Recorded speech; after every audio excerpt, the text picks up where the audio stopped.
Comecei a gravação, tá? Hoje, então, a gente vai ver uma aula, a gente vai falar sobre reanatomização de dentes anteriores, né? Pensando em situações estéticas que não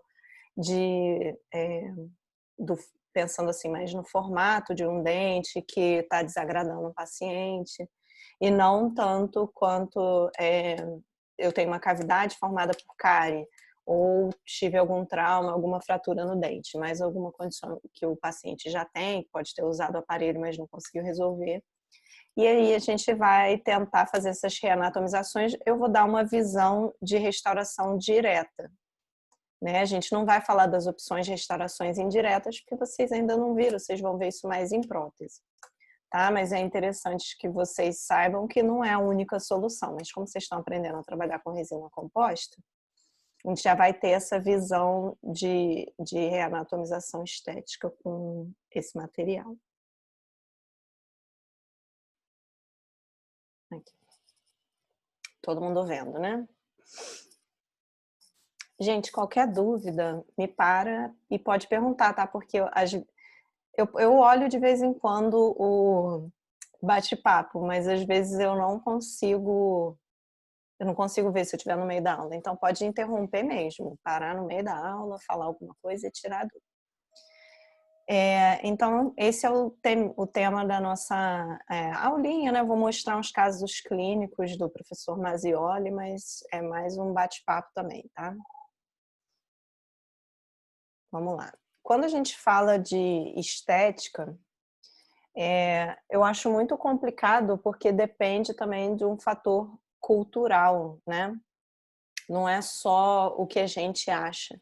Então, isso é uma coisa que a gente sempre fala com vocês e com todos os nossos alunos, de sempre considerar o que o paciente deseja, o que o paciente está buscando, e não tomar a decisão e forçar demais, vender demais o que a gente quer para esse paciente, porque às vezes simplesmente o paciente vai ficar infeliz com o resultado, porque não é o que ele queria, né? Então, o paciente tem que ter uma decisão, tem parte nessa decisão, é uma parte muito grande que a gente tem que levar em conta, né?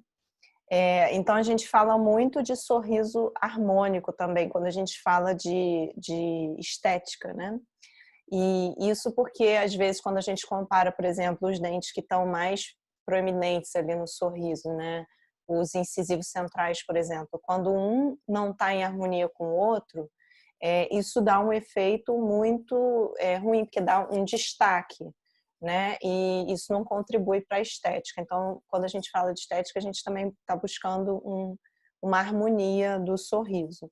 Mas, mais uma vez, a gente tem que levar em conta a ideia do paciente, né? Por exemplo, uma vez num curso de estética, que eu dava aula, um paciente estava buscando uma restauração, era de um primeiro premolar, e no curso a gente só trabalhava com cerâmica e resina, enfim, porque é um curso de estética, né? E aí o paciente quis fazer uma coroa de ouro. Era isso que ele queria. Eu quero uma coroa de ouro mesmo. Não, mas vai aparecendo sorriso. Não, mas fica bonito. Eu quero o ouro mesmo. Então, assim, é o que o paciente deseja, né? A gente tem que levar isso em conta também. Mas o paciente estar satisfeito com a estética do seu sorriso, né? Se ele estiver satisfeito, isso dá uma melhora na qualidade de vida dele, uma melhor aceitação social, porque ele se aceita mais, né? E um sorriso harmônico também favorece nas melhores chances de emprego. Isso é uma coisa que as pessoas acabam tendo que lidar, né? A confecção, né, para o dentista, quando ele precisa realizar esses procedimentos que envolvem a estética, eles são procedimentos muito minuciosos, dependem de um material bom que você esteja usando, né? Então a gente precisa da habilidade manual, de uma capacidade muito boa de observação e planejamento, porque se você vê que seu paciente, por exemplo, tem os incisivos todos marcados, assim, bem na incisal com aquele halo opaco, halo translúcido, e tem algum dente ali que não está harmônico, você precisa reproduzir para deixar ele semelhante. Então, esse trabalho de observação, fazer um planejamento, dar textura para o dente e tentar deixar semelhante aos outros, enfim, é, isso é muito necessário quando a gente trabalha com estética, né? E com isso que a gente consegue a excelência. Então, a gente vai praticar isso muito ainda, quando a gente voltar finalmente. A gente vai praticar muito isso ainda. Vocês, obviamente, vão começar com restaurações mais simples, mas vocês também já vão estar capacitados para treinar restaurações mais complexas em manequim também. O planejamento, hoje em dia existe muito planejamento digital também, mas ele não é a única forma que a gente tem, né? Muitas pessoas não têm acesso, às vezes pelo valor, enfim, a esses softwares enfim, formas de planejamento. Você muitas vezes tem que fazer um curso e às vezes o curso é mais caro, então... mas de qualquer forma a gente consegue fazer isso de forma analógica, a gente faz pela moldagem, né? Que vocês também vão praticar muito na faculdade, então vocês vão sair sabendo fazer uma boa moldagem. E o enceramento diagnóstico, que vocês também já praticaram fazendo a escultura, né? Vocês já praticaram essa redução da cera para adquirir o formato, né, dos dentes, os detalhes, enfim. E isso a gente pode fazer no modelo de gesso, tanto com resina quanto com cera também, né? E aí você já tem essa habilidade aí para fazer, tenho certeza que todo mundo arrasou na disciplina. E isso também é muito usado para fazer esse planejamento, até para mostrar para o seu paciente, né? Mas uma dica, né, que o Fábio também fala é que se você sabe usar bem o PowerPoint, se você aprende a usar as ferramentas, às vezes você consegue criar ali em cima uma ideia do que você está planejando para o paciente e mostrar para ele a partir de uma foto que você tira do seu paciente, né, do sorriso. É difícil, né, mas para quem sabe mexer bem, às vezes consegue fazer isso. Ele andou me ensinando, eu me virei de leve, mas ainda preciso praticar mais também. O planejamento, ele também dá uma previsibilidade maior para o seu tratamento, né? Isso é muito legal, porque às vezes você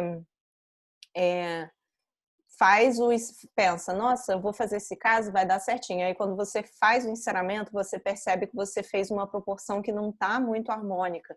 E aí você consegue editar essa proporção ali, alterar o formato, acrescentar mais na mesial do lateral ou mais na distal do central, resolver esses problemas antes de levar à boca do paciente, né? Porque aí, basicamente, a gente, na maioria dos casos, consegue moldar do mesmo jeito que foi na classe 4, né, que a gente falou disso, moldar a palatina, né, fazer o contorninho da incisal e levar isso à boca do paciente, né, já sai com os limites da palatina e da incisal já prontinhos para a gente restaurar, né. Então, isso também ajuda e muito, né. E como eu falei também antes, considerar a expectativa do paciente, né? Não é só o que a gente deseja para esse paciente, né? Aí tem até o exemplo dessa atriz que eu esqueci o nome, mas que foi a que fez o Homem-Aranha. E a Madonna, esqueci o nome dela, gente. Que tem um apinhamento, a Madonna que tem esse diastema, e eu nem sei se ela já fechou, eu acho que não. Mas isso acabou virando a marca registrada também dela, né? E ela não quis fechar, não é porque ela não tinha dinheiro para fechar, ela não estava interessada em fechar. Né? Bom, quando a gente fala de harmonia, a gente pensa na cor, né, do dente. Aí um exemplo que a gente tem de desarmonia, né? Por exemplo, no caso de quando tem um trauma, alguma coisa assim, que você tem um dente mais escurecido, ele acaba chamando atenção, né? A gente tem desarmonia de forma também, né? Aqui a gente tem um formato diferente do incisivo também, quando a gente compara com 11, né? E alterações de posição também podem tornar esse sorriso não tão harmônico, né? E quando é que a gente vai intervir? Né? A gente vai intervir quando o paciente tem uma necessidade estética, quando está atrapalhando na função quando está atrapalhando na fonética também, né? Quando a gente pensa até na palavra fonética, a gente pronuncia o F. Então, um paciente que tem muitos diastemas entre os dentes anteriores, aqui, por exemplo, 2 dentes conoides, além do diastema, ele tem muito espaço ali, né, entre nos dentes anteriores e superiores, e aí pronunciar essas letras fica mais difícil, ele pode acabar assoviando, alguma coisa assim, e isso pode ser um incômodo para ele, né, e haver essa necessidade, né. Então, a gente tem que pensar em tudo isso. Até quando a gente restaura essas alterações, a gente sempre no final faz esses testes com palavras que tenham a letra F ou a letra V para o paciente pronunciar, para ver se a gente conseguiu fazer essa correção ou se alguma coisa que a gente tenha feito vai atrapalhar, né, nessa pronúncia. Quando a gente pensa também em alterações de forma, a gente pensa na macrodontia, na fusão e geminação, na hipodontia ou anodontia parcial, a ausência dos incisivos laterais, por exemplo, né, que a gente precisa às vezes reanatomizar o canino para dar uma forma de lateral para talvez ficar um pouco mais estético, né? A gente tem casos, às vezes, mais graves de amelogênese imperfeita, né? Dentinogênese imperfeita, que é ainda mais difícil de resolver, né? Que o dente fica com um aspecto praticamente como se ele tivesse oco, né? Protegido por uma capinha de esmalte. Restaurar esse tipo de dente é bem difícil. E a gente tem casos de microdontia que são muito comuns da gente encontrar, né? Do lateral conoide, né? Então, esses casos a gente pode procurar a restauração com resina composta, né? Claro que tem a cerâmica também que vai resolver, em alguns casos até de forma melhor, mas a gente hoje está falando da resina composta. Alteração de posição, né, de diastema, por exemplo, ou algum apinhamento, ou alguma giroversão, e muitos desses, gente, a gente consegue resolver com aparelho ortodôntico, né? E a gente vai dar prioridade a isso, né? Porque o tratamento restaurador, muitas vezes, por exemplo, numa giroversão, você vai acabar tendo que desgastar a dente, né? Num apinhamento também. Então, muitas vezes você vai dar prioridade, se você puder, de uma forma minimamente invasiva, que seria o tratamento com a ortodontia. Mas às vezes o seu paciente não quer, ele não está interessado, entendeu? E às vezes a ortodontia não consegue resolver tudo, né? Por exemplo, muitos casos que a gente tem de diastema, né? Mesmo realizando uma possível frenectomia, às vezes a gente não consegue voltar o espaço, né? Ou o paciente não quer se submeter à cirurgia, então a gente acaba tendo que optar pelo tratamento restaurador. E como a gente vai intervir, né? O profissional, ele vai ter que lançar a mão de técnicas, né? Ele vai ter que saber algumas técnicas, saber qual a melhor aplicar, né? E muitas vezes usar a guia de silicone é uma maneira muito mais simples, né, de fazer essa restauração, apesar de demandar um tempo antes, que vocês já viram sobre isso, né?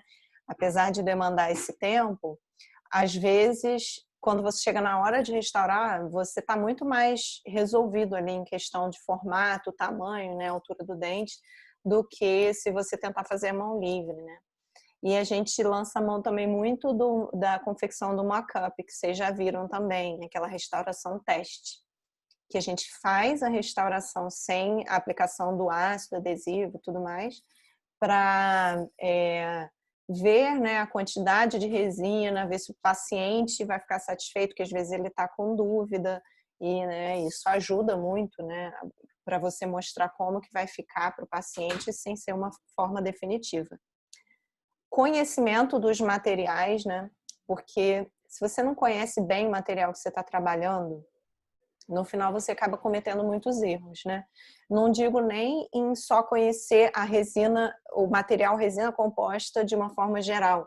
Eu digo em conhecer qual a resina que você está trabalhando, né? Que a gente já viu, tem resina que tem cor mais opaca, tem a resina do tipo body, que é resina de corpo, que tem uma opacidade intermediária, tem a resina de esmalte, tem a resina chamada de transparente, tem a resina T-Blue, que é transparente, mais azulada, para fazer detalhes. Então, assim, se você não conhece as marcas que você trabalha, né, se você não praticou bem, você acaba cometendo erros do tipo: colocou muito opaco, porque eu estou acostumada a trabalhar com a tal resina, que o opaco não é tão opaco assim, eu posso colocar mais.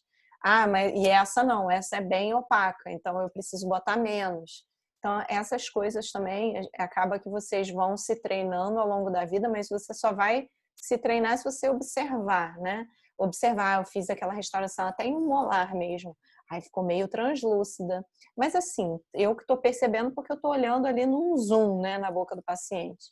Às vezes até com lupa. Então, você acaba percebendo mais, né? Se o paciente está contente, mas você guardou ali na cabeça.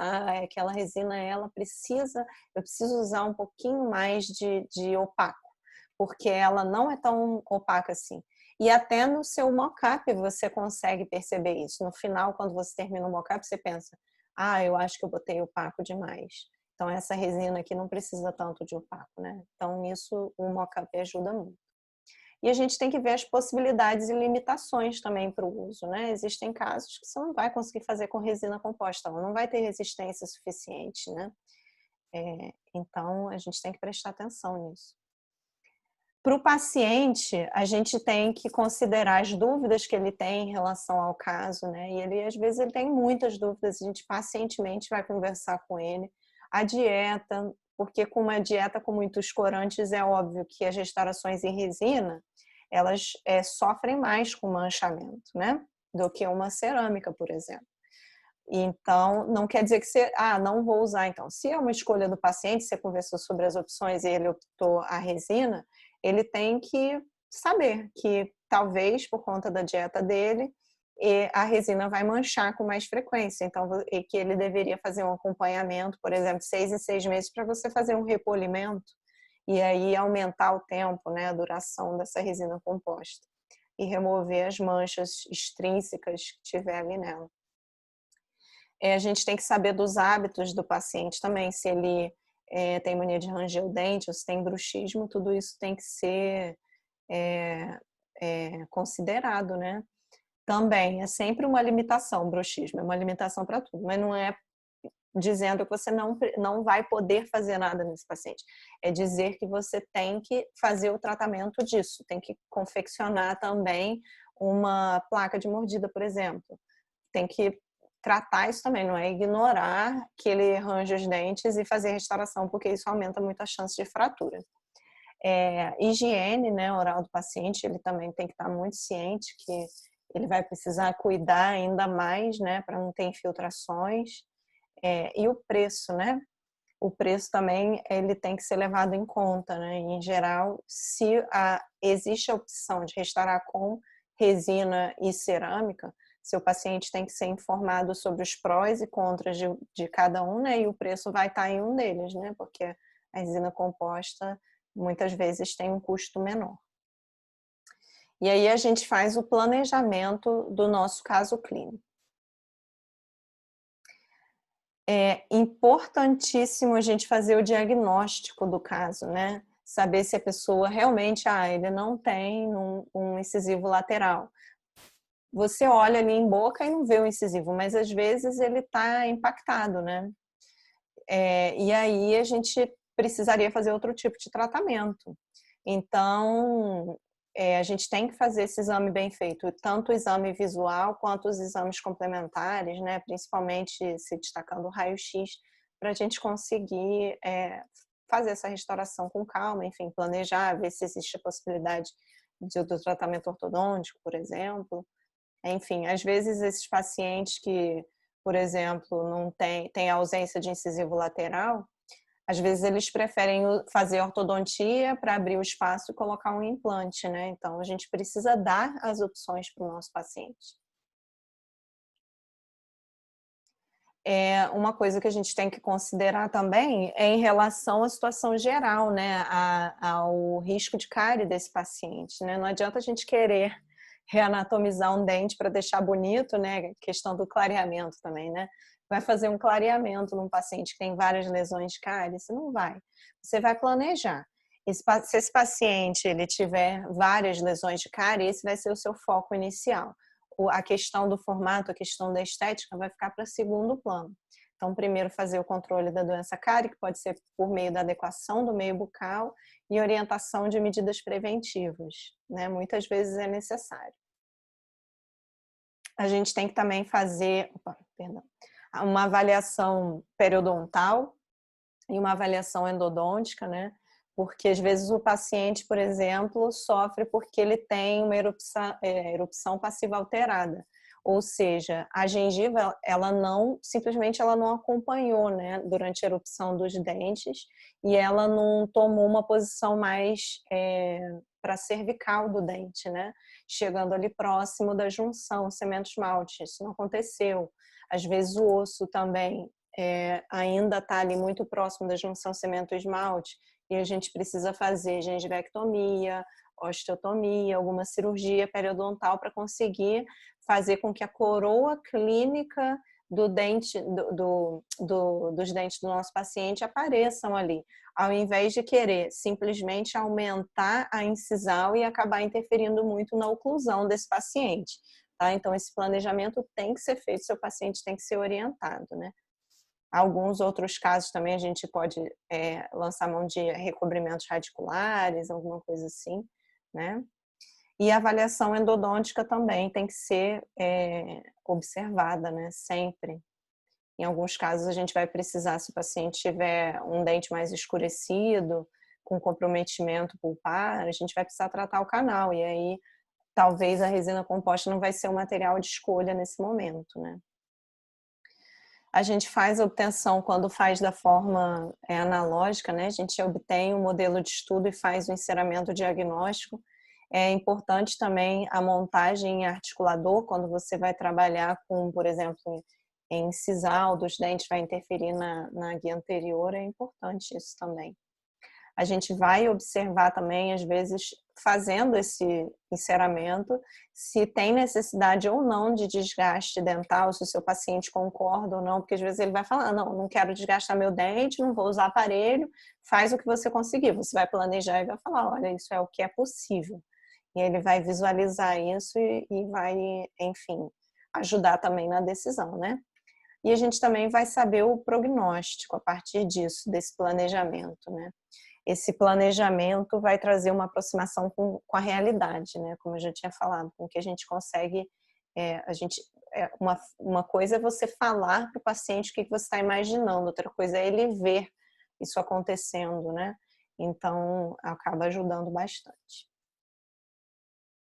Bom, a escolha do material, eu vou falar aqui da resina composta, né? Porque é o que a gente está vendo na aula. As vantagens são que a gente consegue uma maior preservação de estrutura dental sadia, né? Por exemplo, quando eu faço restaurações com cerâmica, por exemplo, muitas vezes eu tenho que fazer, muitas vezes não, né? Você tem que fazer um preparo, nem que seja um término para adaptar bem na cervical, por exemplo, né? Então, acho que poucos são os casos que você vai fazer sem preparo dental. São casos muito específicos, então não é muito fácil você conseguir isso. Mas com a resina composta não, você consegue fazer, ela vai se aderir ali por meio da adesão e você consegue deixar ela bem fininha, né? Fazer essa adaptação certinha sem deixar o degrau. Quando você sobrepõe a materiais cerâmicos, muitas vezes fica um degrauzinho ali e aí, se não tiver um término, né, marcadinho, você acaba deixando uma área ali suscetível ao acúmulo de biofilme, enfim. E daí vai gerando vários outros problemas, até de manchamento ou fratura, se ele estiver muito fininho. Tempo de trabalho reduzido também, né? Comparando com formas indiretas de restauração, porque você faz no dia lá na consulta e não tem um trabalho de levar, né, ao protético, né, ao técnico em prótese para confeccionar as restaurações. O custo, comparando com cerâmica, é mais baixo, Claro que dentro das resinas compostas, vocês já sabem disso, tem resinas de diferentes marcas e diferentes preços, né? O controle da estética e duração, porque, por exemplo, se um pedacinho se tem alguma parte da sua resina que está mais manchada, você consegue ajustar, fazer um reparo, né? Você faz acabamento e polimento de 6 em 6 meses, aí você consegue uma durabilidade. A facilidade de reparo. Se fraturar um pedacinho, você não precisa remover tudo, né? Você simplesmente restaura aquele pedacinho e descobre por que fraturou. Foi um acidente ou você está rangendo os dentes, né? E aí você remove o fator etiológico, se for o caso, né? Mas a gente também tem limitações, né? Que são, a sensibilidade da técnica, né? Porque quem tem que fazer é o dentista que vai fazer tudo, né? Na cerâmica, o técnico em prótese vai fazer aquela faceta, por exemplo, maravilhosa ali para você, né? E vai te entregar e você vai fazer a cimentação. Você tem cuidado em outras etapas de moldagem, enfim. Quando você fala de resina composta, todos aqueles micro detalhezinhos de halo translúcido, halo opaco, quantidade, espessura certinha de esmalte, de dentina, isso tudo é o dentista que tem que fazer. Então, é uma técnica que requer treinamento, né? E tem a questão da pigmentação, né, do manchamento dessas restaurações, que é maior quando comparado com a resina, né? A resina, ela tem um módulo de elasticidade mais alto, ela tem uma resistência ao desgaste mais alto, ela não tem uma rugosidade superficial alta, né? Ela fica bem menos rugosa.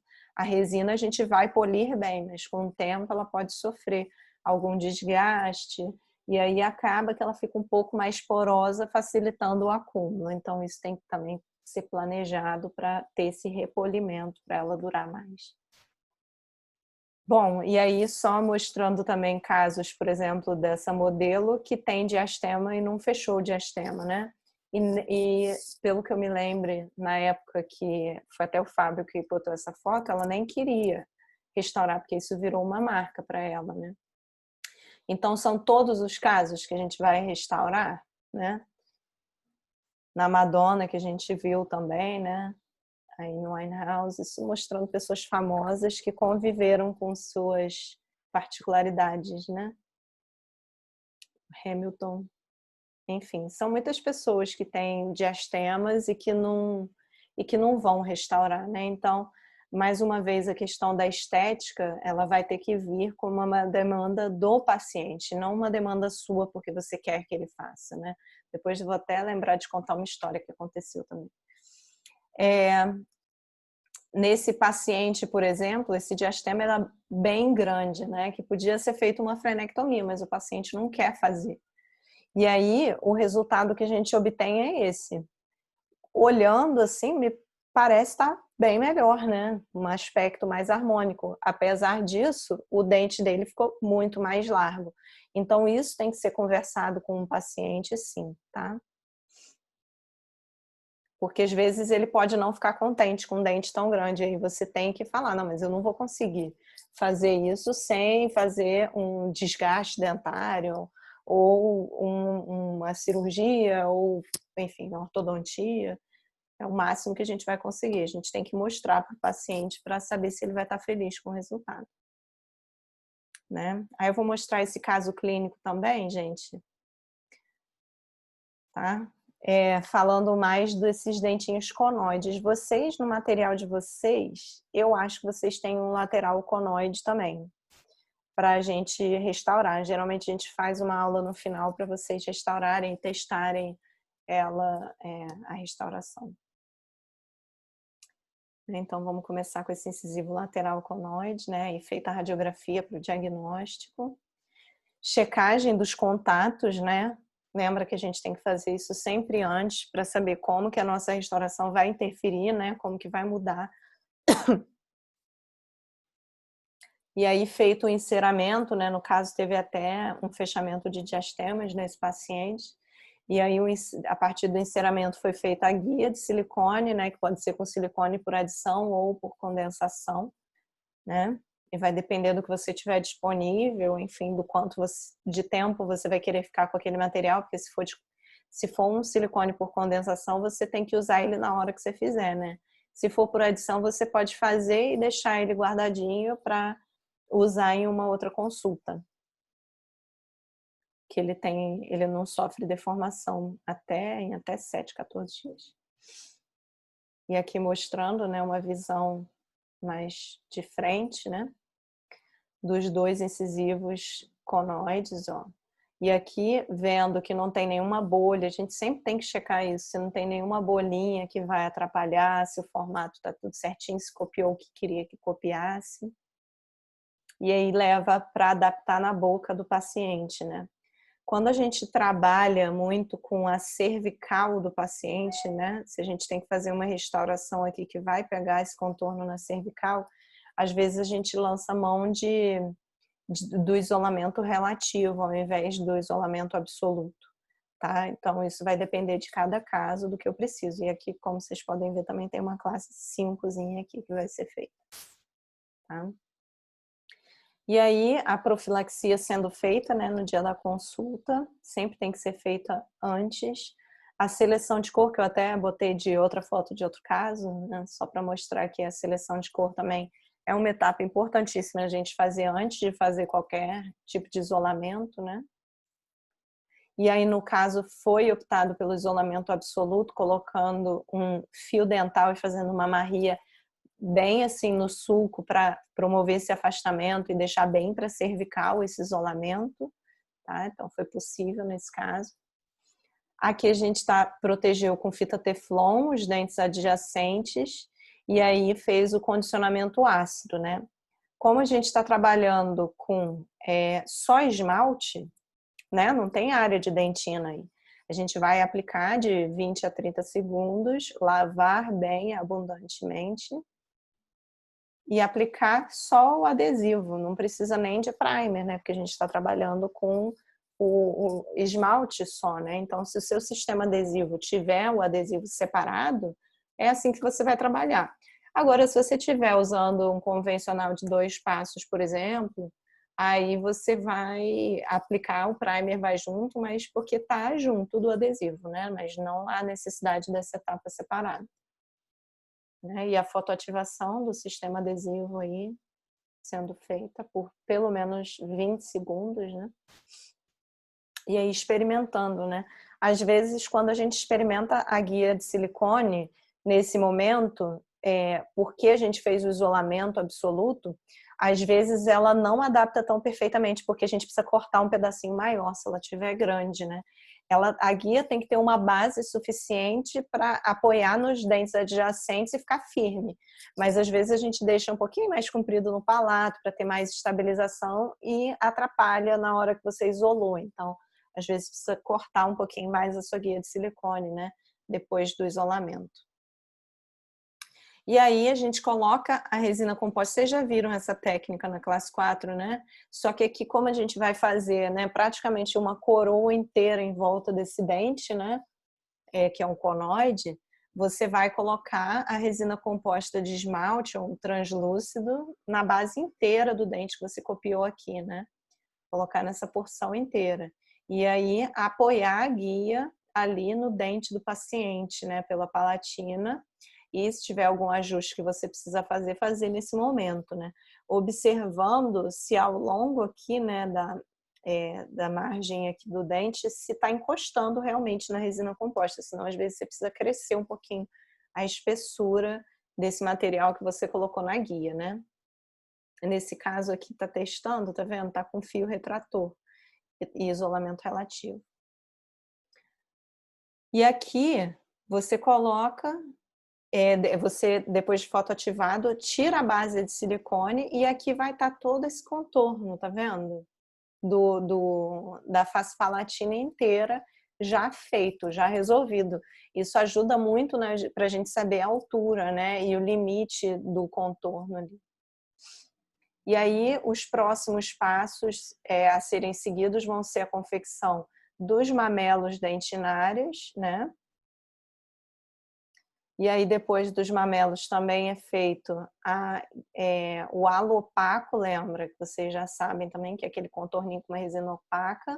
Depois feito o halo translúcido nesse espaço aqui, para deixar essa translucidez aqui, passando pela incisal, né? E aí, depois, a última camada de esmalte é uma camada muito importante de ficar mais lisa e bem adaptada. E aí, muitas vezes, a gente usa um pincel para ajudar. Aí, se vocês... Eu nem sei como é que ficou a questão do pincel com vocês, eu acho que eu tinha já conversado um pouco também, mas é até bom vocês verem o formato do pincel, né? É bom que ele seja mais achatado, que ele não seja muito grande, né? Aqui, por exemplo, ele é menor do que o incisivo, né? Que ele seja bem macio, o mais macio possível, porque senão ele risca, então ele não alisa nada, né? Então, às vezes, os pincéis de uso em maquiagem, né, para passar sombra, enfim, tem uns que são bem lisinhos, bem macios, e eles têm esse formato, né, mais quadradinho e achatado, isso é importante também, que ele seja achatado. Eles são muito bons para fazer essa restauração, tá? E aí a camada de esmalte, né, tendo sido colocada, tá mostrando, dá pra gente ver bem esse halo translúcido aqui, também o halo opaco, né? Super bonito aqui, contornando o incisal do dente, né? E aí, fazendo as últimas fotoativações, né? É importante fotoativar pela palatina também, pode fotoativar pela incisal, pela vestibular, para garantir que o material realmente polimerizou.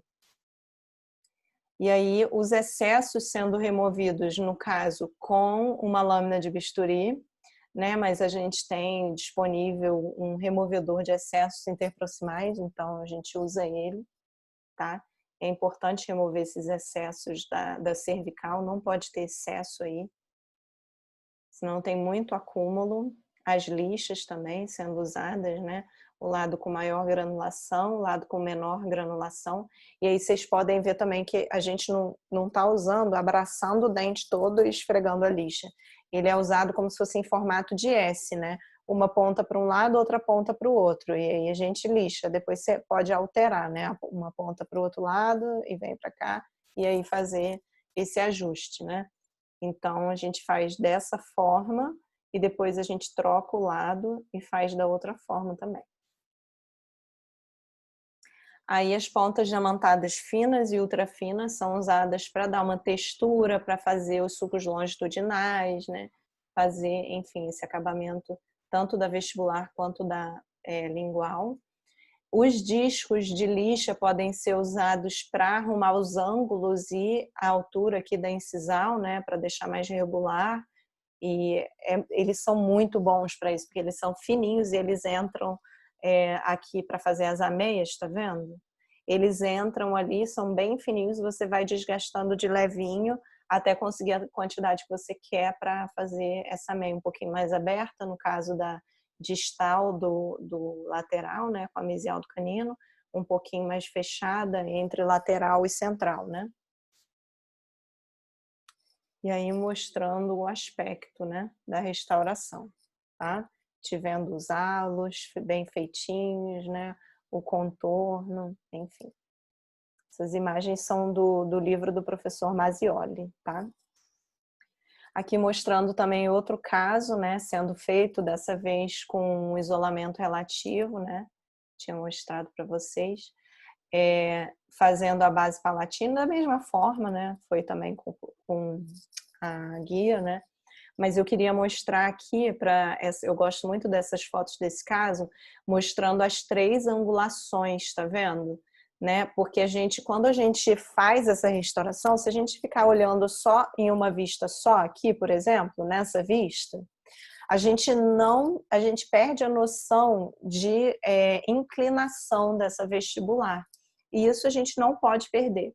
Então, a gente ou usa o espelho na incisal, que eu também vou mostrar para vocês como que faz, tá? Na prática, ou a gente vira o rosto do paciente um pouquinho e vê mesmo de lado. Mas é muito importante a gente ter essa vista para a gente conseguir adaptar aqui na cervical, tá vendo? Em uma inclinação, aí quando a gente vem para o terço médio já é outra inclinação, e que quando vem para o terço incisal é outra inclinação. Então a gente tem que respeitar isso, senão o seu dente vai ficar todo reto aqui e fora de posição, né?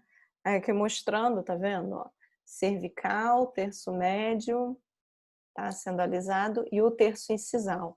Eu adoro essas fotos porque elas mostram essa diferença, né, de espessura do dente e de contorno, né?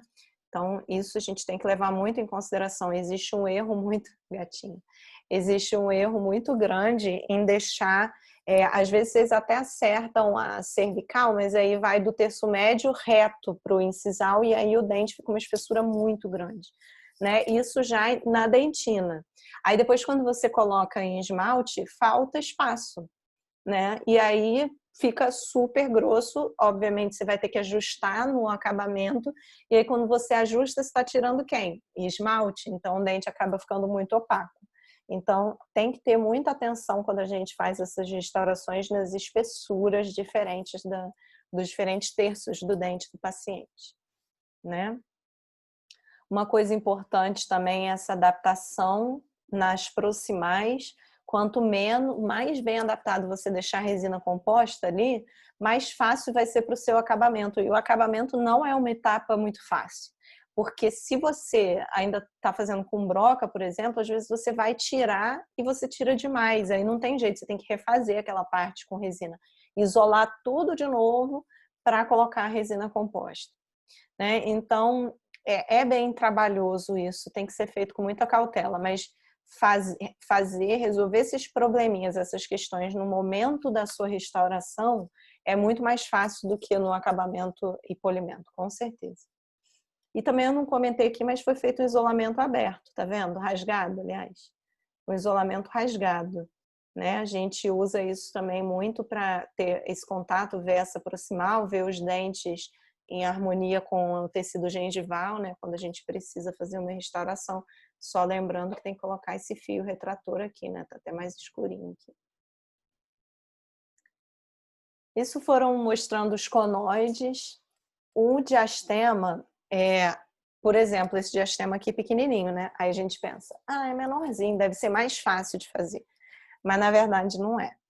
É difícil fazer um diastema, tem que ter um planejamento, principalmente dos tipos de resina que a gente vai usar, se vai usar só translúcido, se esse caso pode ser só translúcido, ou se tem que usar algum bore, ou se tem que usar alguma resina opaca. Isso tem que ser muito bem planejado, porque senão você faz e fica translúcido e a luz passa totalmente, ele fica escurecido no meio do mesmo jeito, né? E aí o paciente fica, poxa, tudo bem, restaurou, mas continua escurecido, então ainda está dando a impressão do diastema. Então a gente tem que fazer esse planejamento direitinho também. Aí aqui nesse caso, né, do professor Masioli também, né, do livro dele, feito o condicionamento ácido, é a mesma coisa também, claro que aqui não precisou fazer proteção porque são os dois lados, né? E aí passando o sistema adesivo, né? A gente nunca passa só exatamente, nem o condicionamento ácido, né? Você não vai, vou acrescentar aqui, então só vou fazer aqui. Não é assim que a gente faz, a gente sempre estende um pouquinho mais, porque a gente acaba tendo que alisar e fazer uma transição gradual da restauração para a resina. Então, às vezes, a gente precisa condicionar um pouquinho mais e passar esse adesivo em toda essa parte condicionada para que você consiga fazer a restauração e fazer esse acabamento, né? Essa transição bem, bem fluida, bem leve entre resina e dente, né? Fotoativando o adesivo e aí fazendo a restauração, tá? Usando também a base de silicone. E aí, dependendo do tamanho, você consegue fazer um lado, né, primeiro, depois o outro lado. Tem gente que, se for muito grande, prefere ir fazendo aos poucos, um pouco de um lado, um pouco do outro e complementando, tá? E usando essa guia para te ajudar, né, a dar esse formato certinho. Uma coisa que é importante é que a gente tem que tomar cuidado quando faz a base palatina, né? Porque se você fizer a base palatina só de um lado, tirar e depois vai readaptar a guia de silicone, às vezes você não consegue, ela não adapta direitinho, tá? Porque você pode ter, na hora de construir um lado do diastema, né? Por exemplo, a mesial do 11. Na hora de construir isso, você pode ter jogado um excesso para a palatina e aí a guia não adapta. Então, pelo menos, a palatina é legal ser feita junta e aí você vai vendo qual área que você vai construir primeiro, né? É importantíssimo que um lado não invada o outro, né? Então, a gente tem que prestar atenção nisso. Que uma coisa que a gente vê mesmo é que, às vezes, um dente fica mais convexo e o outro fica um pouquinho mais côncavo, né? Isso não pode acontecer. E aí, fazendo as remoções de excessos também, como foi feito aqui, já mostrando só uma outra visão, né? Fazendo o ajuste da meia, que é dos dois lados, com uma ponta diamantada, fina. E aí, fazendo os ajustes da adaptação, né? Da vestibular. Aqui ele usou também os discos, né? Para acabamento, às vezes para acabamento até da palatina, você consegue usar um disquinho ou uma ponta diamantada em chama, que vocês vão ver também que parece uma chama mesmo, né? Vocês já devem ter visto. Acho que eu já mostrei. E as tiras de lixa também, que são importantíssimas para fazer esse acabamento nas proximais, né? E aí mostrando, né? Ele não colocou a foto do caso totalmente finalizado, mas a gente tem essa foto fazendo acabamento já com a borracha branca já, né? Ou seja, o último dos acabamentos, né? Mostrando a restauração desses dentes, né? E o aspecto final, né? Esse é um caso que foram alunas da fase mesmo que fizeram, né? Essa paciente, ela teve uma migração patológica, né? Ela tinha bolsas profundas, né? Tinha perda de inserção nesse dente, né? Dá para ver, acho que tem a foto aqui. Dá para ver, né, essa perda de inserção aqui acontecendo, mas não era uma coisa que ela planejava resolver por agora, né? A gente conversou sobre a altura gengival, que poderia ser feito cirurgia ou restaurar com resina composta. E aí ela já tinha, por conta da migração, né? Esse dente que estava em trauma migrou e ele já tinha essa perda de inserção, ela tinha bolsa em outros dentes também, né? E aí ela já tinha feito uma restauração aqui para fazer o fechamento de diastema, tem até um restinho de resina, né? Que acabou fraturando, né? Enfim, soltou. Nesse dente aqui ela tem ainda, tá vendo? Um pouquinho dessa restauração também no incisivo lateral. E aí ela chegou só falando que ela queria, né? Fechar esse espacinho, né? Então, muitas vezes a gente não vai conseguir, obviamente, resolver tudo do paciente, mas ver qual é a vontade dele e planeja direitinho com esse paciente para ver qual o interesse e qual o máximo que você pode fazer por ele, né? E aí elas fizeram já o enceramento, né? E trouxeram pra gente. E aí foi feito o isolamento rasgado também e a gente começou, ela foi feita até na atenção básica 2, até era uma paciente da 1 que estava com a gente, fez a periodontia com a gente, mas foi para 2 para fazer a restauração. E aí aqui mostrando, tá vendo? A palatina, como que ficou, só aquela casquinha fazendo contorno, e aí sendo construída, né? Até com o auxílio do pincel para fechar esse diastema, né? E aí no final da restauração feita, né? Aqui reproduzindo esse contorno e fechando, né? E era realmente o que a paciente queria, ela ficou muito contente mesmo a gente sabendo que a gente não conseguiu resolver tudo, né, da paciente. O formato, contorno gengival não está exatamente igual, mas para ela não incomodava tanto, né, com um sorriso mais baixo isso acaba sumindo, então era o que incomodava ela no momento e foi resolvido. Então, vocês até já na atenção básica 2, na 1 não tanto, a gente não trabalha tanto com isso, porque, obviamente, vocês têm que pegar a prática de resina que vocês estão começando, né? Mas na 2, vocês já podem pegar alguns casos, assim, né? Que sejam mais simples, E isso é muito interessante para vocês irem praticando. Então, a gente pratica bastante na 1, as restaurações mais simples, para vocês conseguirem pegar firme na 2. Então, muitas vezes a gente, como eu falei, a gente precisa de desgaste, né? Algumas vezes a gente precisa fazer o desgaste dentário. Isso tem que ser conversado com o paciente, né? Quando a gente faz reanatomização. Às vezes a gente precisa fazer correção de defeitos estruturais, mas normalmente essa reanatomização vai se limitar ao esmalte, né? Essa correção do formato do dente, né? Por exemplo, o sorriso invertido, né? Vocês já devem ter escutado também sobre isso, tá vendo? O arco formado aqui não coincide com o arco do lábio inferior, né? Formando esse contorno para cima. Ele está fazendo para baixo esse contorno, né? Então a gente fala que é um sorriso invertido, né? Aí essa é a única foto que eu tenho, ainda é do mock-up que foi feito, né?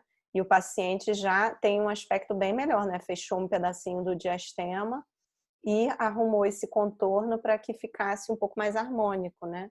E foi feito também nesse paciente um clareamento, né? Aí esse foi o dia do mock-up, ele estava super satisfeito. E uma coisa que chamou a nossa atenção também foi estava bem ressecado o dente, mas como ele tinha esse halo opaco marcante, tá vendo? Aqui. Então foi uma coisa que a gente tem que prestar, é uma coisa que a gente tem que prestar atenção, e o mock-up muitas vezes nos alerta para isso, e aí já na restauração definitiva a gente busca como solucionar, enfim, para tentar mascarar um pouquinho esse halo, né, que está marcante.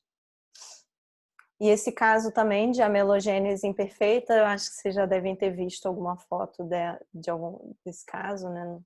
Não estou lembrando agora. Mas foi um caso que eu peguei no mestrado na UERJ e que o Rudá continuou, né? Eu já contei isso para vocês, eu estou recontando isso, gente? Pode falar. Nem sei. Senão eu estou contando tudo de novo, vocês vão ter que me ouvir tudo de novo.